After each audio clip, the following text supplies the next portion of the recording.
श्री शिवाय नमस्तुभ्यम। दोस्तों, जैसा कि आप सब जानते हो, कल है 27 फरवरी मंगलवार का दिन और मंगलवार के दिन पड़ रही है तृतीया तिथि, जो कि बहुत ही खास और विशेष होती है।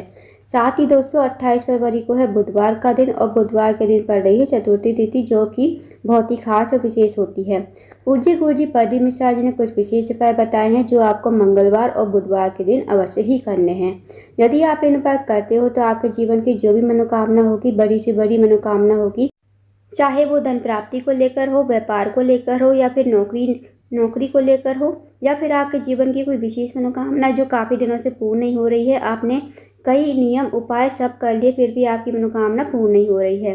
तो दोस्तों, बस आपको 11 चने की दाल से अचूक उपाय करना है। यदि आप इस उपाय करते हो तो आपकी जो भी मनोकामना होगी वो अवश्य ही पूर्ण हो जाएगी।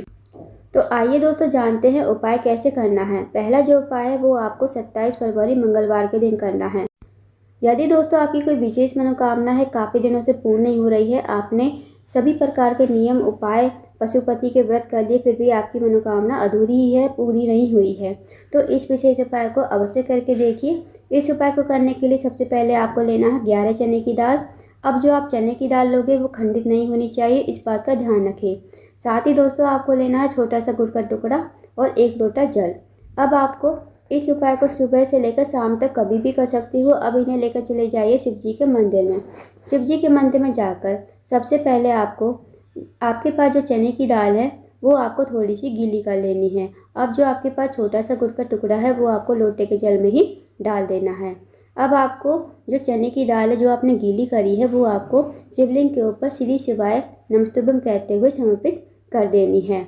अब जो दोस्तों आपने गुड़ का टुकड़ा डाला है जल में, वो आपको लोटा जल हाथ में लेना है और अपनी मनोकामना बोलनी है। जो भी आपकी विशेष मनोकामना है, बड़ी से बड़ी मनोकामना है, मनोकामना बोलिए और इस लोटे के जल को श्री शिवाय नमस्तुभ्यम कहते हुए शिवलिंग के ऊपर समर्पित कर दीजिए। फिर आपको 2 मिनट मंदिर में बैठना है, श्री शिवाय नमस्तुभ्यम का जाप करना है।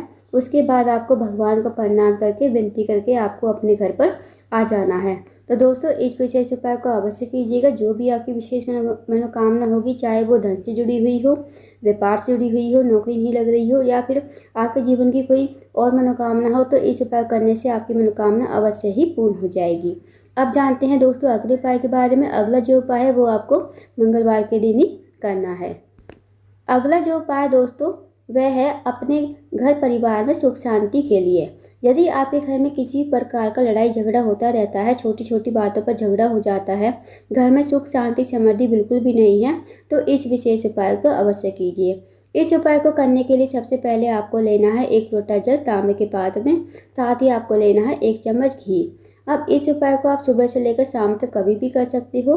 अब इन्हें लेकर चले जाइए आप शिव जी के मंदिर में।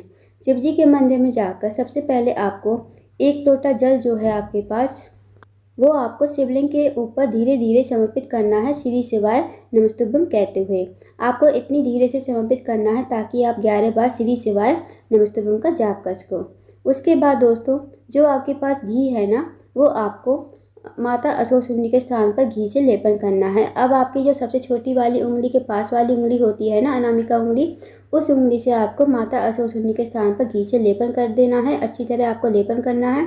माता अशोकसुंदरी जो है शिव जी की सबसे छोटी और प्रिय पुत्री है। माता अशोकसुंदरी का स्थान जो होता है जलाधारी के बीचों बीच में होता है, मोटी सी लाइन बनी होती है नाग देवता की तरह, वही माता अशोकसुंदरी का स्थान होता है। तो वहाँ पर आपको घी से लेपन कर देना है और मन ही मन आपको माता अशोकसुंदरी से और महादेव से प्रार्थना करनी है कि मेरे घर में हमेशा लड़ाई झगड़ा होता रहता है, हमारे घर में सुख शांति समृद्धि बिल्कुल नहीं है। आप कुछ ऐसी कृपा करें कि हमारे घर में सुख शांति समृद्धि बनी रहे, हमारे परिवार में कभी लड़ाई झगड़ा ना हो। अब दोस्तों जिस उंगली से आपने घी से लेपन किया था ना, उस उंगली को ना तो आपको किसी कपड़े से साफ करना है, ना ही पानी से धोना है। आपको इस उंगली को ऐसे ही लेकर अपने घर पर आ जाना है। अब आपको आना है अपने घर के मेन गेट पर। आपको इस उंगली को जो है अपने घर की दीवार पर मेन गेट पर लगा देना है बिंदी के रूप में, और माता अशोकसुंदरी का स्मरण करते हुए आप इस बिंदी को लगाओगे। फिर आपको घर के अंदर प्रवेश करना है और आपके घर में जितने भी रूम है ना, सब कमरों के बाहर आप एक बिंदी माता अशोकसुंदरी का स्मरण करते हुए इस बिंदी को लगा देना। यकीन माने दोस्तों, यदि आप इस बार करते हो तो आपके घर में कभी लड़ाई हमेशा आपके घर में सुख शांति समृद्धि बनी रहेगी। तो इस विशेष उपाय को अवश्य कीजिए। आप जानते हैं दोस्तों अगले उपाय के बारे में। अगला जो उपाय है वो आपको बुधवार के दिन यानी 28 फरवरी को करना है। यदि आपके जीवन में धन की बहुत ज़्यादा कमी है, पैसों की बहुत ज़्यादा तंगी है, या फिर आर्थिक तंगी से बहुत ज़्यादा परेशान हो, आपके जीवन में धन की वृद्धि नहीं है, धन प्राप्ति नहीं है, माता लक्ष्मी आपसे रूठी हुई है, माता लक्ष्मी का आपके घर में वास नहीं है, तो इस विशेष उपाय को अवश्य करके देखिए। इस उपाय को करने के लिए सबसे पहले आपको लेने हैं 5 हरे मूंग के दाने। अब जो आप 5 हरे मूंग के दाने लोगे दोस्तों, वो आपको खंडित नहीं लेने हैं, इस बात का ध्यान रखिए। साथ ही आपको लेना है 1 लोटा जल तांबे के पात्र में। अब आप इस उपाय को सुबह से लेकर शाम तक कभी भी कर सकते हो। अब इन्हें लेकर चले जाइए शिव जी के मंदिर में। शिव जी के मंदिर में जाकर सबसे पहले आप शिवलिंग के ऊपर श्री शिवाय नमस्तुभ्यम कहते हुए समर्पित कर देना है और थोड़ा सा जल आपको बचाना है। अब जो आपके पास 5 हरे मूंग के दाने हैं, उनमें से 4 दाने आप 4 स्थानों पर समर्पित करने हैं। सबसे पहला जो स्थान है वो है गणेश जी का स्थान। अब दोस्तों आप सबको पता होगा कि जो शिव जी का पूरा परिवार है जलाधारी पर ही विराजमान है। तो गणेश जी का स्थान जो होता है जलाधारी के राइट साइड पर होता है। तो आपको श्री शिवाय नमस्तुभ्यम कहते हुए 1 हरा मूंग का दाना समर्पित कर देना है। ओम गणेशाय नमः का जाप करते हुए और श्री शिवाय नमस्तुभ्यम का जाप करते हुए। अब जो दूसरा हरा मूंग का दाना है वो आपको भगवान कार्तिकेय के स्थान पर समर्पित करना है। भगवान कार्तिकेय का स्थान जलाधारी के लेफ्ट साइड पर होता है। तो वहाँ पर आपको दूसरा हरा मूंग का दाना समर्पित कर देना है। अब जो तीसरा हरा मूंग का दाना है वो आपको माता असौसुंदरी के स्थान पर समर्पित करना है श्री शिवाय नमस्तुभ्यम कहते हुए। अब माता असौसुंदरी का स्थान जलाधारी के बीचों बीच में होता है, मोटी सी लाइन बनी होती है, वहीं पर आपको तीसरा हरा मूंग का दाना समर्पित कर देना है। अब जो दोस्तों चौथा हरा मूंग का दाना है वो आपको पार्वती जी के हस्त कमल पर समर्पित करना है। अब दोस्तों पार्वती जी का हस्त कमल जहाँ शिवलिंग विराजमान होता है ना, तो नीचे आप देखना गोल गोल कटी भाग होता है, वही पूरा का पूरा पार्वती जी का हस्त कमल होता है। तो वहाँ पर आपको 14 हरा मूंग का दाना समर्पित कर देना है। अब दोस्तों आपके पास बचा थोड़ा सा जल और 1 हरा मूंग का दाना। अब थोड़ा थोड़ा जल आपको जो है ये चारों स्थान पर जो आपने हरे मूंग का दाना चढ़ाया है ना, वहाँ पर समर्पित कर देना है। सबसे पहले आपको गणेश जी के स्थान पर, फिर भगवान कार्तिकेय, फिर माता असौसुंदरी, फिर माता पार्वती के हस्त कमल पर। और थोड़ा सा जल आपको बचाना भी है। जब आप थोड़ा सा जल बचाओगे तो उसमें आपको 1 हरा मूंग का दाना जो आपके पास बचा है वो आपको लोटे के जल में ही डाल देना है। और इस लोटे के जल को आपको शिवलिंग के ऊपर श्री शिवाय नमस्तुभ्यम कहते हुए और अपनी मनोकामना मन ही मन बोलते हुए कि हमारे जीवन में धन की समस्या है, धन की वृद्धि नहीं है, धन प्राप्ति नहीं है, माता लक्ष्मी हमसे रूठी हुई है, माता लक्ष्मी का हमारे घर में वास नहीं है, आप कुछ ऐसी कृपा करें कि हमारे घर में माता लक्ष्मी का वास हो और हमारे जीवन में कभी पैसों की किल्लत ना हो। तो आप ऐसी मनोकामना करते हुए इस जल को धीरे धीरे समर्पित कर दोगे श्री शिवाय नमस्तुभ्यम कहते हुए। 2 मिनट मंदिर में बैठिए, श्री शिवाय नमस्तुभ्यम का जाप कीजिए। उसके बाद आपको भगवान को प्रणाम करके विनती करके आपको अपने घर पर आ जाना है। तो दोस्तों बहुत ही अजूबा विशेष उपाय है बुधवार के दिन करने वाला।